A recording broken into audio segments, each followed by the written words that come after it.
Hi viewers, నమస్కారం. నేను మీ సిరి. Welcome back to నిన్ను కోరి. ముందుగా మన వ్యూయర్స్ అందరికీ అడ్వాన్స్ హ్యాపీ న్యూ ఇయర్. ఈరోజు కథ మిస్టర్ ఆరగెంట్, ఎపిసోడ్ 98. మీ మనసుకు నచ్చే అత్యంత అద్భుతమైన కథ. కథ నచ్చితే లైక్ చేయండి. లైక్తో పాటు హైప్ చేయడం మర్చిపోవద్దు.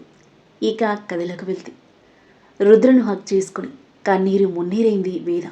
ఆ ఘోరమైన నిజాన్ని అస్సలు జీర్ణించుకోలేకపోతుంది తను.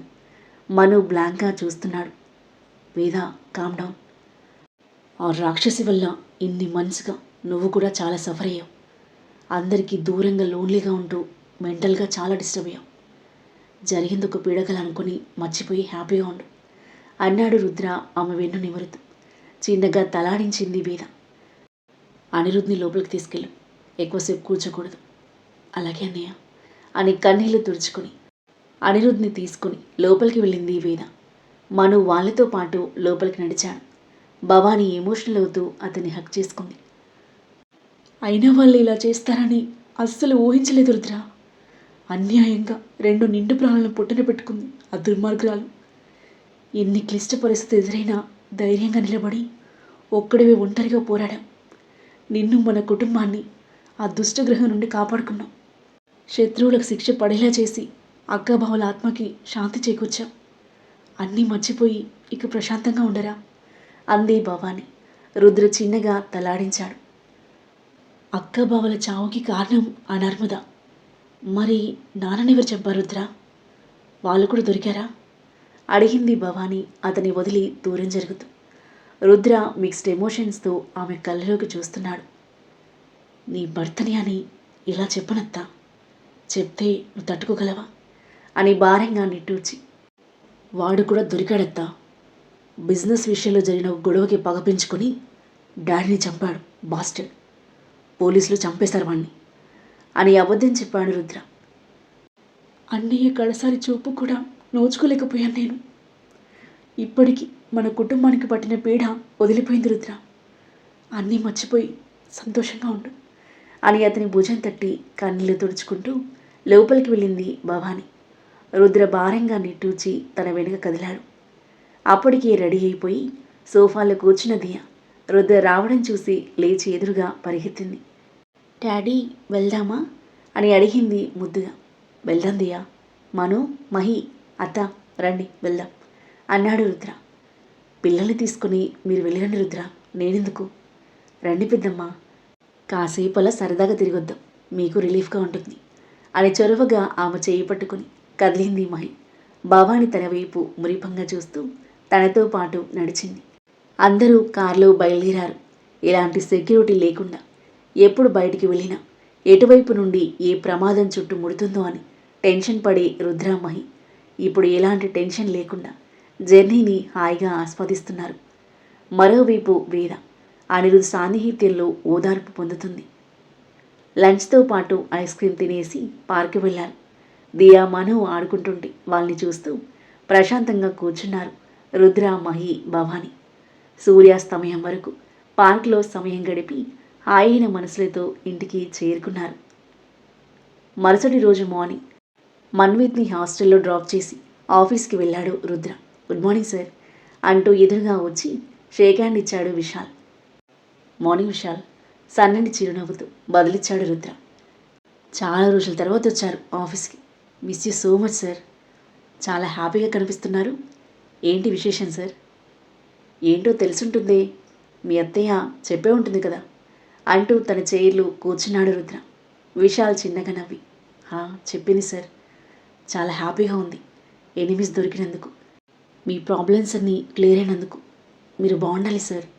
దగ్గరి వాళ్ళైనా సరే ఎవరిని నమ్మకండి, ఓ కన్నేసి ఉంచండి.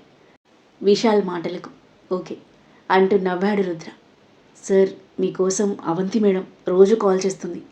మీరు కాల్ చేస్తే లిఫ్ట్ చేయట్లేరని ఆఫీస్కి వస్తే కాల్ చేయమని చెప్పింది సార్.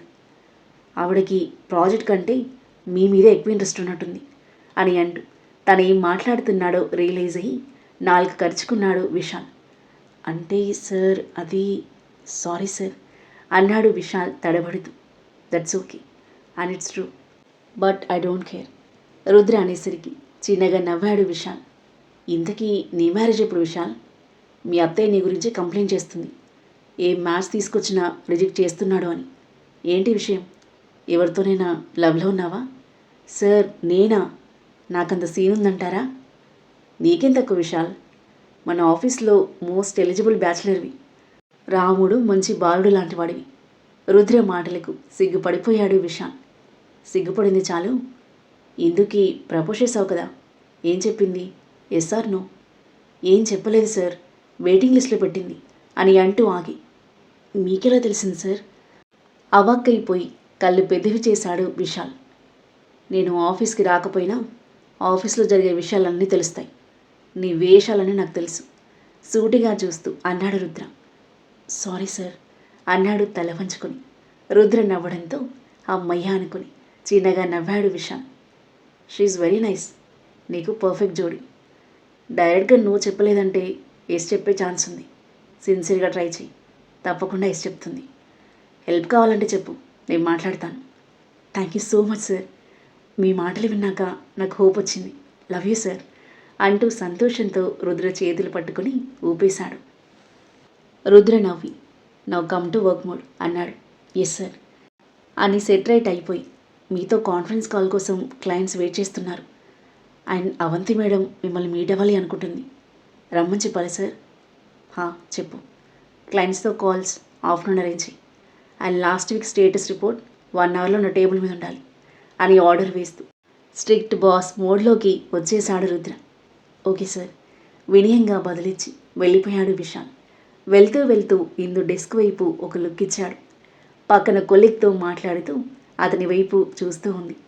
తడబడి తల తిప్పేసుకున్నాడు విశాల్. సార్ చెప్పింది నిజమే అనిపిస్తుంది. నా ప్రయత్నాలు నేను చేయాలి అని బ్లెష్ అవుతూ తనలో తాను నవ్వుకుంటూ తన డెస్క్ దగ్గరికి వెళ్ళి కూర్చొని పనిలో పడ్డాడు. దాదాపు గంట తర్వాత కెన్ ఐ కమిన్? అవంతి వాయిస్ విని కమిన్ అన్నాడు Rudra. Good morning mister Rudra, it's been a long time అంటూ అతనికి షేక్ హ్యాండ్ ఇవ్వడానికి చెయ్యి ముందుకు చాచగా మార్నింగ్ అంటూ హ్యాండ్ ఇచ్చాడు రుద్ర. ఏంటి అసలు సడన్గా మాయమైపోయాం? ఆఫీస్కి రావట్లేదు, కాల్ చేస్తే నో రెస్పాన్స్. మీ ఇంటికి వచ్చేద్దాం అనుకున్నాను, కానీ మీ మిస్సెస్ ఫీల్ అవుతుందేమో అని రాలేదు అని అతని చేతిని నలిపేస్తూ ఉంటే రుద్ర చిరాగ్గా చెయ్యి విడిపించుకొని బీ సీటెడ్ అన్నాడు చైర్ వైపు చూపిస్తూ. ఎదురుగా చైర్లో కూర్చొని అతని వైపే అదోలా చూస్తుంది. మీ ప్రాజెక్ట్స్లో ఎలాంటి ప్రాబ్లం లేదు కదా? ఏ ఇష్యూ లేకుండా ప్లాన్ అండ్ డెడ్లైన్ ప్రకారం పర్ఫెక్ట్గా ఉంది. ఎందుకంత వరి అవ్వడం అన్నాడు. యా, ప్రాజెక్ట్లో ఎలాంటి ప్రాబ్లం లేదు. నేను వరి అవుతున్నది ప్రాజెక్ట్ గురించి కాదు, నీ గురించి. నా గురించి ఎందుకు వరి అవ్వడం? సూటిగా అడిగాడు రుద్ర. ఎందుకంటే ఎలా చెప్పను మిస్టర్ రుద్ర, నువ్వంటే స్పెషల్ ఇంట్రెస్ట్ నాకు. Miss Avanthi, you know I'm married. Still నా మీద స్పెషల్ ఇంట్రెస్ట్ అంటే ఏంటి అర్థం? ఆ ఇంట్రెస్ట్ ఏదో వేరే వాడి మీద చూపించుంటే నీకెప్పుడో మ్యారేజ్ అయి ఉండేది. ఇప్పటికైనా నీ మనసు మార్చుకుంటే మంచిది. It's not easy Rudra, I like you. నిన్ను సొంతం చేసుకోవాలని నీ బిజినెస్ పార్ట్నర్గా వచ్చాను. బట్ నా బ్యాడ్ లక్, అప్పటికి నీ మ్యారేజ్ అయిపోయింది. చాలా హర్ట్ అయ్యాను. మ్యారేజ్ అయినా నీ మీద ఇష్టం తగ్గలేదు, ఆశ చావలేదు. లైఫ్లో ఫస్ట్ టైం నేను ఇష్టపడ్డ అబ్బాయివి నువ్వు. జస్ట్లో మిస్ అయ్యాను. ఏదైనా ఛాన్స్ దొరుకుతుందేమో అని వెయిట్ చేస్తున్నాను. వెయిట్ ఏదైనా ఛాన్స్ దొరుకుతుందేమో అని వెయిట్ చేస్తున్నావా? ఎలాంటి ఛాన్స్ కావాలి నీకు అని అడిగాడు సూటిగా. నువ్వే కావాలి అని డైరెక్ట్గా చెప్పాలి అనుకుంది, కానీ అతని గంభీరమైన వదనం చూసి ఆ మాట అవంతి పెదవి దాటలేదు. Miss Avanti, I can understand your intentions. You are very beautiful and talented. But marriage అయిన పర్సన్ ఇష్టపడడం, కావాలనుకోవడం, it's not a good manner. I love my wife very much. తనతో happy and peaceful life lead చేద్దాం అనుకుంటున్నాను. మా లైఫ్లో ఎవరు disturbances create చేసినా నేను అస్సలు సహించను, అది ఎవరైనా సరే. నార్మల్ టోన్లో చెప్పిన అవంతికి గట్టి వార్నింగ్ లానే తగిలింది. ఏం మాట్లాడకుండా అలాగే చూస్తుంది సీరియస్ వేస్తూ. So please stop this nonsense. We are business partners, అలాగే ఉందాం, నథింగ్ ఎల్స్. నేను అలా ఉండలేను రుద్ర, నా వల్ల కాదు. ఓకే, నువ్వు అలా ఉండకపోతే నా బిజినెస్ పార్ట్నర్గా కూడా ఉండలేవు. I'm cancelling all your company contracts అని అంటూని ల్యాప్టాప్లో ఫాస్ట్గా మెయిల్ టైప్ చేసి సెండ్ చేశాడు. డన్, చెక్ యువర్ మెయిల్ అన్నాడు. మెయిల్ ఓపెన్ చేసి చూసిన అవంతికి దిమ్మ తిరిగిపోయింది. What are you crazy mister Rudra? Contracts అన్నీ క్యాన్సిల్ చేస్తావా? ప్రాజెక్ట్ క్యాన్సిల్ చేస్తే అగ్రిమెంట్ ప్రకారం క్రోర్స్ ఆఫ్ మనీ పెనాల్టీ పడుతుంది. అది మర్చిపోయావా? That crores of money send to your account also. మరింత షాక్ అయిపోయింది అవంతి. వెంటనే అకౌంట్ చెక్ చేసుకుంది. 50 crores డిపాజిటెడ్.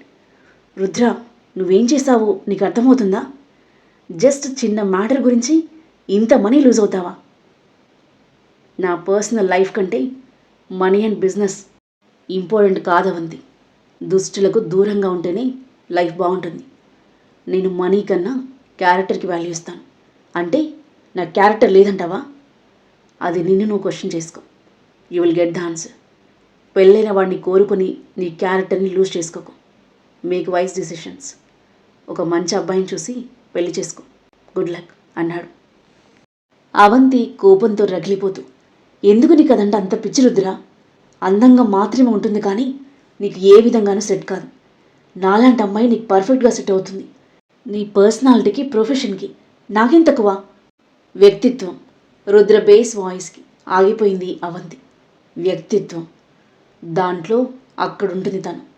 లేచి నిలబడి తన చేయి పైకి లేపి చూపిస్తూ, అందం, గుణం, పద్ధతి, లక్షణం, క్యారెక్టర్, స్వచ్ఛమైన మనసు అన్నీ కలబోసిన దేవత నా మహి. తనతో కంపారిజన్ నీకు? So funny. ఏం తక్కువ అన్నావు కదా? ఇవన్నీ తక్కువే నీలో. తన గురించి మాట్లాడడానికి కూడా అర్హత లేదు నీకు. No more discussions. నువ్వు తలక్రిందులుగా తపస్సు చేసినా నన్ను పొందలేవు. పిచ్చి ప్రయత్నాలు మానేసి పెళ్లి చేసుకుని హ్యాపీగా ఉండు. మళ్ళీ నాకు కనిపించకు. గెట్ అవుట్ ఫ్రమ్ హియర్ అని కోపంతో ఎర్రబడిన కళ్ళతో సీరియస్గా చెప్తూ డోర్ వైపు చేయి చూపించాడు రుద్ర. ఆ తరువాత ఏం జరగబోతుంది? అవంతి ఏం చేయనుంది? సైలెంట్గా వెళ్ళిపోతుందా, లేదా మళ్ళీ పిచ్చి ప్రయత్నాలు ఏమైనా చేస్తుందా? రక్ష, సమీర్ల పెళ్ళి ఎలా జరగబోతుంది? అన్ని జంటల మధ్య ఎలాంటి సన్నివేశాలు చోటు చేసుకోబోతున్నాయి? ఈ కథ ఏ మలుపు తిరగబోతుంది? అద్భుతమైన కథనంతో, ఊహ కందని మలుపులతో, మనసును హత్తుకునే సన్నివేశాలతో ఎంతో ఆసక్తిగా సాగి ఈ కథ యొక్క నెక్స్ట్ ఎపిసోడ్ కోసం మన నెక్స్ట్ వీడియో చూడండి. కథ నచ్చితే లైక్ చేయండి. ఈ కథ మీకు ఎలా అనిపించిందో మీ అభిప్రాయాన్ని తప్పకుండా కామెంట్ చేయండి. ఇంకా ఇలాంటి ఇంట్రెస్టింగ్ స్టోరీస్ కోసం మన ఛానల్ని సబ్స్క్రైబ్ చేయండి. Thank you for listening.